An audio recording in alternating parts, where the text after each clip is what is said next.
When I asked when my son was getting married, my daughter-in-law said, "We tied the knot yesterday, just close ones invited." A week later, she asked about the rent. "Did you send it?" I answered, "Didn't I mention?" Can you imagine the searing pain of betrayal when your own son, your only son, looks you in the eye as his wife sneers, "Oh, we already got married yesterday. We only invited special people?" It was a dagger to my heart, a moment that made me question everything I thought I knew about family. For 3 years, I'd been their personal bank.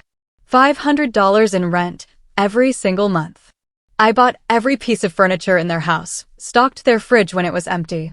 I'd even shelled out for Lena's wedding dress, the one I wasn't invited to. Special people. And yet, I was left standing in my own living room, the phone weighing 1,000 pounds in my hand, my son Max unable to meet my gaze while Lena, his new wife, lounged comfortably on the sofa I'd bought them. My beautiful pale pink dress, bought for their wedding, hung uselessly in my closet, a cruel reminder of the dreams I'd had. Dreams of being there, a proud mother, in the photos that would now never include me. I'd saved $1,000 as a wedding gift. I'd cleaned my house top to bottom, thinking they might stop by. All of it, shattered into dust by those 4 venomous words. Max eventually mumbled some rehearsed nonsense about it being intimate and just the 2 of us. But I knew it was a lie. I saw the pictures on social media. Lena's parents, beaming, toasting with champagne. Her siblings celebrating. And there was Lena in her white dress, the one I'd helped finance with the $800 I'd given her for personal expenses just weeks before. I saw everything I wasn't meant to see. A week later, Lena called. Her voice wasn't the confident sneer from before. It was desperate, pleading. "Renata," she stammered, "the rent is overdue. The landlord's threatening to kick us out. You forgot to make the transfer." The world was ending, apparently. I paused, the silence stretching. I thought of every single time I'd dropped everything for them. Every time I'd eaten beans and rice so they could have what they wanted. And now, after that humiliation, they had the gall to call me as if nothing had happened. "Lena," I said, a calm I didn't recognize in my own voice. "Didn't I warn you that I only helped special people?" The silence on the line was so profound, I could hear my own heart hammering. For the first time in years, she was the one trembling, not me. "Renee," she stammered, "I don't understand. We were always special to you. You're like a second mom to me." Lies.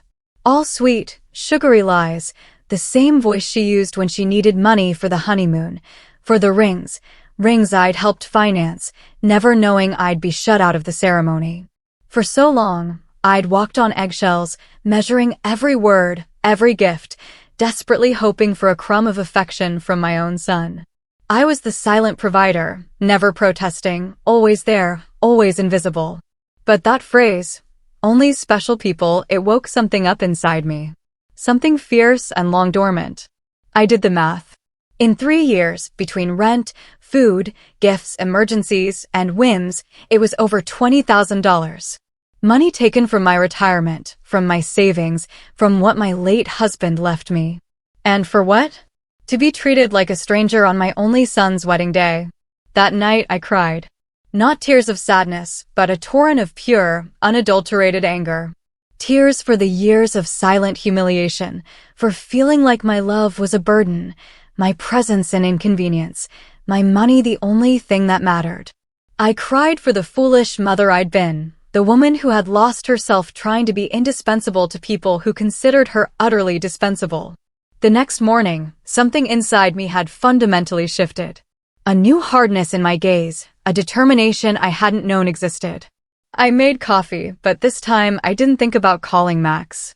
I didn't check my phone, hoping for an apology. For the first time in a long time, I was my own first concern of the day. I spread out my bank statements and started calculating. $500 rent x 36 months equals $18,000. Food, supplies, $7,200. Gifts, $3,000. Lena's medical emergencies, $800. Car loan, $2,500, never repaid. AC repair, $600. Living room furniture, $1, 200. The total, a staggering 33,400. Money I'd poured into two comfortable, ungrateful adults. My phone rang. Max. My heart usually would have pounded, but this time, I let it ring. And ring. And ring. Then Lena. Then a text from Max. Mom, please answer. We need to talk. I deleted it without a reply. Later, I went for a walk. Just because I wanted to. No errands for them. I walked past the park where I used to take Max as a child, remembering that sweet boy. When had he become this man, this ATM with feelings? When did I start confusing love with money? At the bank, Mr. Clean, the manager who'd seen my account drain month after month, watched me through the glass. I walked straight to his office. Mr. Clean, I said, I need to cancel all automatic transfers. His surprise was genuine. Are you sure, Mrs. Richter? Did something happen? What happened, I replied, is that I finally opened my eyes. I canceled everything and asked how to protect my accounts. As he processed it, my phone was a frenzy of calls from Max and Lena. I turned it off. Mr. Clean handed me the papers. Mrs. Richter, he said, I apologize for intruding, but I hope you are not being pressured. On the contrary, I smiled. I've finally stopped pressuring myself. Leaving that bank, I felt an incredible lightness. My money was mine. When I got home, 3 cars were outside, Max's, Lena's, and a third unfamiliar one. I saw movement inside my house. They had keys. My blood ran cold. I took a deep breath. It was time for the first real confrontation of my new life. I opened my front door to a scene that will forever be burned into my memory. Max, head in hands on my sofa. Lena, pacing like a caged animal. And an older man, a stranger, sifting through my personal documents on my dining table. What is happening here? I demanded, my voice surprisingly loud. They all looked at me as if I was the intruder. Lena, her voice thick with fake urgency, was first. Renata, thank God you're here. We need to talk. Mr. Fisher is from the law firm we consulted about your situation. My situation? I asked, a dangerous calm in my tone. What situation? I'm doing perfectly fine. Max finally lifted his head, those eyes, once innocent, now reflecting pure financial panic. Mom, we went to the bank. They said you canceled everything. Mr. Clean said you blocked our access. We don't understand why. Mr. Fisher, a man in his 50s with a gray suit and an insincere smile, approached. Mrs. Richter, I am Dr. Fisher, a family law attorney. Your children are concerned about your mental well-being and have asked me to assess the situation. I ignored his outstretched hand. I swept up my documents from my dining table. These are my private papers. You have no right. Mom, Max interjected, his condescending tone grating. We're worried about you. Your behavior has been very strange lately. First, you cut us off financially, then you don't answer our calls. We think you might need professional help. Lena tried to take my hand, her fake tenderness dripping. Renata, honey, we know you're stressed. Maybe the loneliness is affecting you. At your age, episodes of confusion are normal. Confusion. The word echoed like a gong. Now I understood. They weren't trying to help me. They were trying to declare me mentally incompetent to seize my money. The same woman who told me I wasn't special enough for her wedding was now calling me senile. I am not confused, I stated, the firmness silencing them all. I am clearer than I have been in years, and you are going to leave my house right now. Mr. Fisher stepped in. Mrs. Richter, I understand you feel overwhelmed, but your children have a right to intervene if they believe your ability to make financial decisions is impaired. They have documented several concerning behaviors. Concerning behaviors? I laughed, a harsh, cruel sound. Like what? Deciding my money belongs to me? Deciding to no longer finance the lives of 2 adults who treat me like trash. Lena exploded. We never treated you badly. You're part of our family. Everything you have will belong to us one day anyway. We're just speeding up the process. There it was. The raw, ugly truth. In their minds, I was already dead. They were just collecting their inheritance in advance.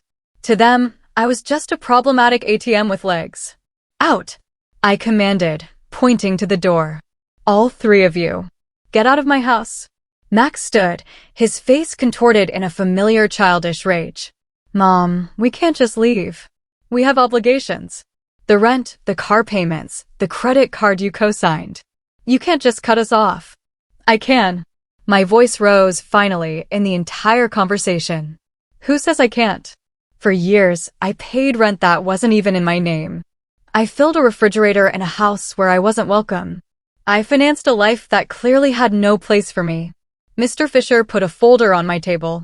Mrs. Richter, we've prepared documents, a power of attorney, to manage your finances more efficiently. Just temporary. I picked it up and, without opening it, tossed it straight into the trash. The only transition happening here is yours to the front door. Lena started to cry again, but these were tears of pure frustration. You can't do this to us, Renata. We were counting on you.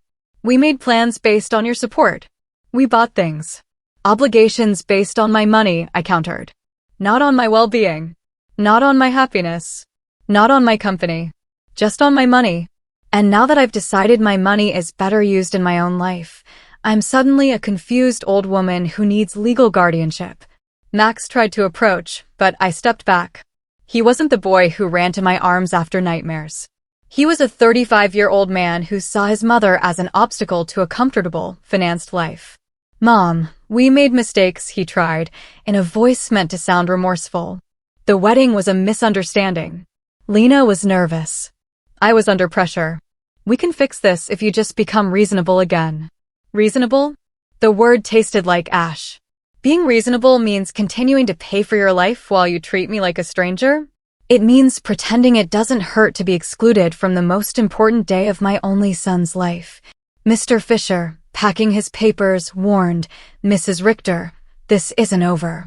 Your family has legal options.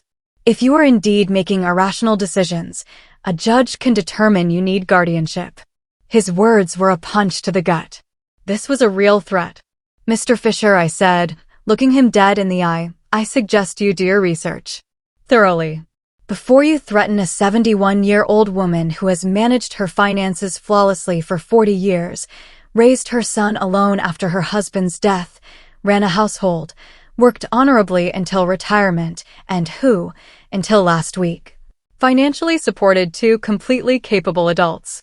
Lena stopped crying, her face hardening into a cold mask. This won't stay like this, Renata. We have rights and lawyers, too. Perfect, I replied. Hire all the lawyers you want. With your own money, of course. Because mine is no longer available to finance your legal tantrums. They walked to the door, their wounded dignity palpable. Before he left, Max turned, Mom, this is going to end very badly for you. You're going to end up alone, with no one to take care of you when you really need it. Max, I said, with deep sadness, but crystalline clarity, I am already alone. The difference is, now it's by my own choice, not by your neglect. I closed the door behind them. The silence that followed was the most beautiful sound I'd heard in years. It was the silence of freedom. That night, I couldn't sleep, but not from sadness or regret. From adrenaline. I lay awake, planning my next moves like a general preparing for battle. If they wanted a fight, I would give them a war. But I would fight it with intelligence, not emotion. At 6 a.m., I was dressed. First stop, Mr. Weber, an attorney specializing in elder rights. He'd helped with my husband's will years ago. Mrs. Richter, he said as I explained, what your children tried yesterday is more common than you think. It's called elder financial abuse, and it's a federal crime. Entering your house without permission, reviewing private documents, that's a violation. His words were both calming and terrifying. We spent 3 hours documenting everything, every transfer, every gift, every pressure for money. Mr. Weber whistled when he saw the total, $33,400 in 3 years. Mrs. Richter, with this money, you could have lived comfortably, traveled. Instead, you financed 2 adults who didn't even respect you enough to invite you to their wedding. Leaving his office, I had a plan. Change all locks, install a security system, open a new bank account at a different bank, and, most importantly, start living my own life. My next stop was the hardware store. Mr. Summer, the owner, knew me from all the supplies I'd bought for Max and Lena's apartment. Another emergency with your son? He asked with a knowing look. No, Mr. Summer. This time, it's for my house. I need the best locks you have. His son, Ethan, an installer, happened to be there. Providence. Ethan, I said, I also need surveillance cameras. The complete system. Price is not an issue. While they prepped, my phone rang. An unknown number. Lena. I'd blocked hers. Renata, it's Lena. Please don't hang up. We need to talk like civilized adults. Speak, I said dryly. Listen, I understand you're upset about the wedding. It was a mistake. Max and I want to make it up to you. How about a special dinner to celebrate our wedding with you? At your house. We can cook together, like we used to. The manipulation was so blatant, I almost laughed. Lena, I interrupted, how much rent do you owe exactly? The silence on her end confirmed I'd hit a nerve. Well, it's 2 months, $1,000 total, but I'm not just calling for that, Renata. We really miss you. Do you miss me, or my money? I asked. Both, she replied, with surprising honesty. Renata, I won't lie. Yes, we need your financial help, but we love you too. You're important to us. If I'm so important, I asked, why wasn't I important enough to be at your wedding? Why? Am I not important enough to get a call that doesn't ask for money? When was the last time you called me just to ask how I was doing? Another heavy silence. We both knew the answer. Never. Lena, I'm only going to explain this once. For 3 years, you treated me like an ATM with feelings. You used me. You ignored me. You humiliated me. And finally, you insulted me in the worst possible way. Now that the money is running out, you suddenly discover you love me. Renata, please, I cut her off. There is no please. You made your choice when you decided I wasn't special enough to be at your wedding. Now I'm making mine. I hung up and turned my phone off. No more interruptions on my day of liberation. That afternoon, I went to the beauty salon. I hadn't been in over a year, always canceling because Max or Lena needed something. Cynthia, my stylist, exclaimed, Mrs. Richter. What a surprise. I thought you'd forgotten us. I didn't forget you, Cynthia. I just forgot that I also deserve to be pampered. I got the full treatment, cut, color, manicure, pedicure. For the first time, I spent money on myself without guilt. When she was done, Cynthia smiled. You look beautiful, Mrs. Richter. But more than that, you look free. Did something good happen? Yes, Cynthia. I finally learned to say no. When I got home, there was an unfamiliar car and an older woman sitting on my porch steps. Mrs. Richter, she asked.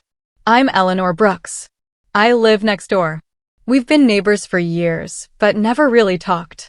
Yesterday, I heard loud voices and got worried. Is everything okay? Her sincere concern touched me deeply.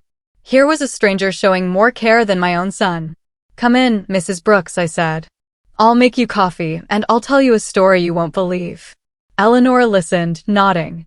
When I finished, her eyes were teary. Mrs. Richter, she said, you did the right thing. I went through something similar with my daughter 5 years ago. I also thought it was my duty to finance her life, believed they wouldn't love me without money. I cut off the money. At first, it was terrible. Threats, emotional blackmail. But after 6 months, my daughter called to genuinely apologize. Now we have a real relationship, based on love, not money. Her words gave me hope. Do you think Max and Lena will understand one day?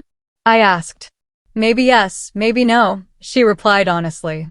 But that's no longer your responsibility, Mrs. Richter. Your responsibility now is to live your own life. That night, for the first time in 3 years, I went to bed without worrying about Max and Lena's rent or food.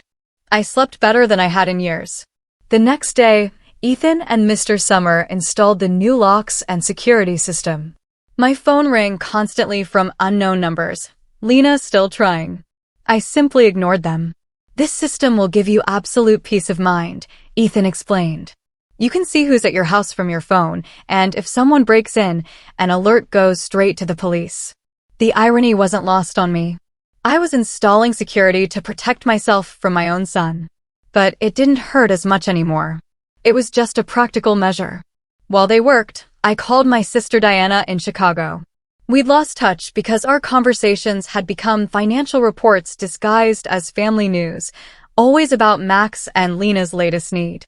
Renata, Diana answered, surprised. How are you? We haven't spoken in months. I'm good, Diana. Better than good. I'm calling you to tell you I finally came to my senses. I told her everything. The secret wedding, the humiliation, the lawyer, cutting off the funding. Diana listened. Renata, sister, it was about time. Every time we spoke, it broke my heart to hear you brag about how much money you gave them. As if love could be measured in dollars. I wanted to tell you something, but I didn't know how. What did you want to tell me? I asked, bracing myself. That Max never spoke lovingly about you when I saw him at family gatherings. It was always, my mom helped me with this, or my mom bought me that. But never, I miss my mom, or I love my mom. It was as if you were a service provider, not a person. The word stung, but it was a necessary pain. You know what else I noticed? Lena always spoke about you in the future tense. When Renata is no longer here, we can remodel her house, or when we inherit, we'll invest in the business. As if they were waiting for you to die to really live. This revelation hit me like a bucket of ice water. They didn't just see me as an ATM. They saw me as a temporary obstacle between them and their money. After talking with Diana, I sat in my kitchen, processing it all. Years of marriage to a man who truly loved me. 35 years raising my son alone. And then 3 years financing 2 adults who saw me as a $33,400 obstacle. The doorbell rang.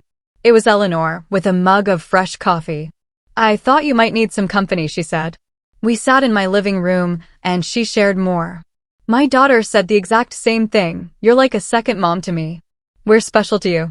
Everything will be ours one day anyway. Those are rehearsed phrases, Mrs. Richter. They learned them from the Emotional Manipulation Handbook. We laughed, a bitter laugh.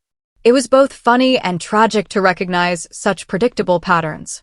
Did you ever feel guilty for cutting off the money? I asked. Every single day for the first 3 months, she answered. But then I started to see results. My daughter had to get a second job. Her husband learned to live within their means. And more importantly, they learned that I was a person, not a resource. That afternoon, I visited my husband's grave, something I'd put off for years. Robert, my love, I whispered, I think I lost myself for a while. After you left, I put all my energy into Max.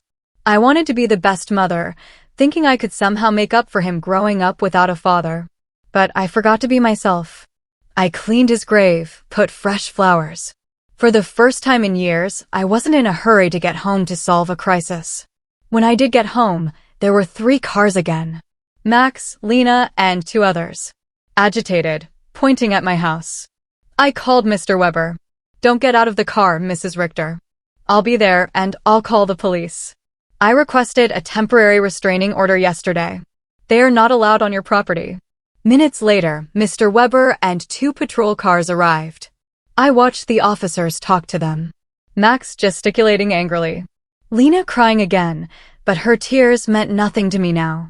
Ma'am, you can get out safely, an officer said. As I stepped out, Max yelled from the street, Mom, this is ridiculous. We're your family. You can't call the police on your own son.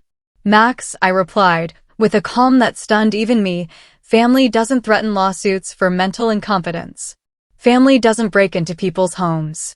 Family doesn't treat their mothers like ATMs. Lena screamed, You're going to pay us everything you owe us. We have bills you co-signed. Mr. Weber stepped in. Mrs. Richter, any future communication must be through my office. And I suggest you consult with an attorney before making collection threats, because my client has full documentation of all payments she voluntarily made for 3 years. I watched them drive away, defeated but not giving up. I knew this wasn't over. But for the first time, I felt confident. I had professional help, Eleanor's support, and, most importantly, mental clarity. That night, Eleanor invited me to dinner.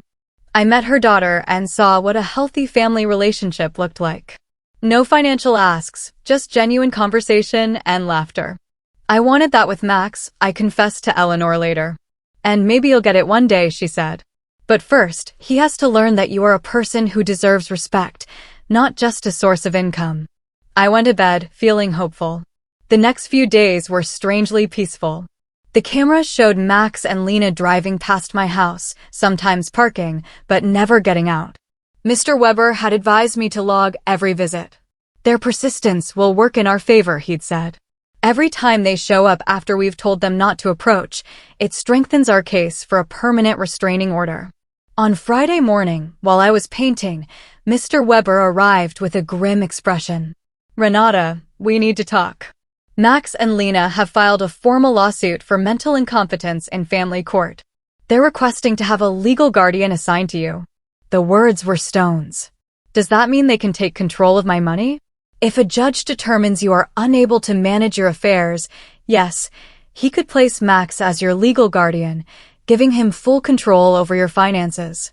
I sank onto my sofa, the weight of this deepest betrayal crushing me. My own son was trying to legally declare me incompetent to steal my money. Mr. Weber, what evidence could they possibly have? You've seen I'm completely competent. They have statements from 3 witnesses claiming you've behaved erratically. Unpaid doctor's bills you supposedly didn't pay and medications you supposedly hoarded. And a statement from Dr. Lehman saying you refused to cooperate with a psychiatric evaluation, which they interpret as proof of mental decline. The manipulation was diabolical. They'd twisted my refusal into proof of mental illness. My instinct to protect myself into proof that I needed protection. Who are these witnesses? Lena, a neighbor named Mr. Davis, and someone who claims to be your pharmacist, Mr. Green. Mr. Davis, my unpleasant neighbor, always annoyed by my friends parking in front of his house. Mr. Green, my pharmacist, I didn't understand. I need to talk to Mr. Green, I told Mr. Weber. Something's not right. We went to the pharmacy. Mr. Green was visibly nervous. Mrs. Richter, good to see you. Mr. Green, I said, I was told you signed a statement saying I show erratic behavior with my medications. He turned beet red. Mrs. Richter, your daughter-in-law came in a few weeks ago, asking about your medications. She said she was worried because you were acting strangely. And what did you tell her? I explained you only buy vitamins and occasional aspirin, that you don't have regular prescriptions. But she insisted that was proof you weren't taking adequate care of your health. Mr. Weber intervened. Mr. Green, did you sign a paper? She brought a document that said I was confirming Mrs. Richter had irregular medication purchases. I thought it was for her health insurance or something. I didn't know it was for a lawsuit. Lena's manipulation knew no bounds. I asked Mr. Green to write a statement explaining exactly what happened. After the pharmacy, we confronted Mr. Davis. He greeted us with open hostility. What do you want? Mr. Davis, Mr. Weber said, I understand you signed a statement about my client's behavior. And you're right, I did. That woman is crazy. She's been acting strange for weeks. Can you be more specific? Installing cameras like she lives in a war zone, having strangers visit all the time, yelling at her family in the street. He'd taken everything out of context. The cameras were for protection. The strangers were my new friends. The yelling was me defending my home. That's what a crazy person would say, he sneered. There was no reasoning with him. That evening, Mr. Weber and I planned our defense. Renata, we need our own psychiatric evaluation. Dr. Moore, a colleague, is an expert. She can officially confirm you're completely competent. What if Max and Lena have bribed the judge? What if none of this matters because they've already decided to declare me incompetent? I asked, fear creeping in. Renata, the legal system isn't perfect, but it's not completely corrupt either. We have solid evidence of your mental competence and their financial motivations. We are going to fight this. The next day, I met Dr. Moore. Kind but astute eyes. For 2 hours, she asked questions, gave tests. Memory, reasoning, financial understanding, emotional health. Mrs. Richter, she said at the end, your results are well above average for your age. You are not only mentally competent, but your cognitive function is excellent. It was a relief, but also heartbreaking confirmation of how far Max and Lena would go. That afternoon, Eleanor organized an emergency meeting with our garden club friends. When I told them about the lawsuit, they were outraged. Renata, Maria declared, we will testify in your favor. Anyone can see you're doing great. Better than great, Cynthia added. You're clearer and stronger than many 40-year-old women I know. Alfreda, with her 80 years of wisdom, took my hands. Renata, my dear, what your children are doing is nothing new. But you have something many victims didn't: documentation, legal support, and friends who can testify for you.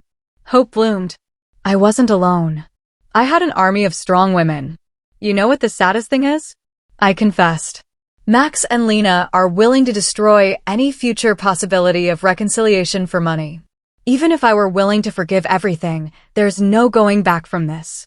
And maybe that's for the best, Cynthia replied. At least now you know exactly who they are. That night, for the first time since this nightmare began, I truly cried. Not out of sadness, but grief. I said my final goodbye to the son I thought I had, to the dream of a loving family. But something new emerged, an iron determination not to be stripped of my money, my dignity, or my freedom. The war had officially begun, but I was ready to fight. The trial was 3 weeks later. I woke early, put on my best black suit, and looked in the mirror. Today, not just my mental capacity would be judged, but my dignity, my right to live free from abuse, my value beyond my bank account. Mr. Weber reviewed our strategy. Renata, remember, the burden of proof is on them. They have to prove you're incompetent. We just have to show you're not. At the courthouse, I saw Max in a new suit, Lena in black, as if for a funeral. Perhaps it was the funeral of our family relationship. Max avoided my gaze, but Lena met mine with cold hatred. Their lawyer, an older, confident man, began his opening statement, portraying me as a confused old woman manipulated by strangers. Your Honor, he said, Mrs. Renata Richter has shown a clear mental decline. She has cut off all financial support without explanation, installed unnecessary security due to paranoia, and isolated herself from her loved ones under the influence of neighbors and lawyers who are taking advantage of her vulnerable situation. Every word was chosen to make my self-empowerment sound like dementia. Then came their witnesses. Lena's testimony was Oscar-worthy. She cried, describing my alleged hostility and paranoia, my isolation. Your Honor, she whimpered, Renata has always been like a second mom to me. Seeing her mental decline has been devastating. We just want to help her get the care she needs. Lies wrapped in convincing tears. Mr. Weber cross-examined her. Mrs. Schuster, when was the last time you called my client without asking for money? She stammered. Is it true you and your husband married without inviting her? It was a small ceremony. Is it true when she asked about it, you told her you only invited special people? Lena's face flushed. Those words were taken out of context. What would be the right context to tell your mother-in-law she is not a special person? She had no answer. Max was next. Seeing him swear to tell the truth, then prepare to lie about my mental health, was one of the most painful moments of my life. My mom has always been very generous with us, he testified, but lately she has become erratic and irrational. We believe she is being manipulated. When Mr. Weber cross-examined him, the mask fell. Mr. Richter, how much money have you received from your mother in the last 3 years? I don't know the exact amount. Does $33,400 sound about right? Maybe. She's always been generous. And how many times have you visited your mother without asking her for money? The silence was deafening. Is it true you and your wife broke into my client's house without permission and checked her private documents? We were worried about her. Is it true you brought a lawyer to pressure her into signing a power of attorney? We wanted to help her manage her finances. Do you, at 35 years old, need the help of your 71-year-old mother to pay your rent? Max couldn't answer with dignity. Mr. Davis testified about my supposed erratic behaviors, but admitted he'd never spoken to me directly. Dr. Lehman testified my refusal to be evaluated was proof of mental decline, but Mr. Weber countered with Dr. Moore's impeccable evaluation. Then it was our turn. Mr. Green, my pharmacist, explained how he'd been tricked. Dr. Moore testified about my excellent mental state.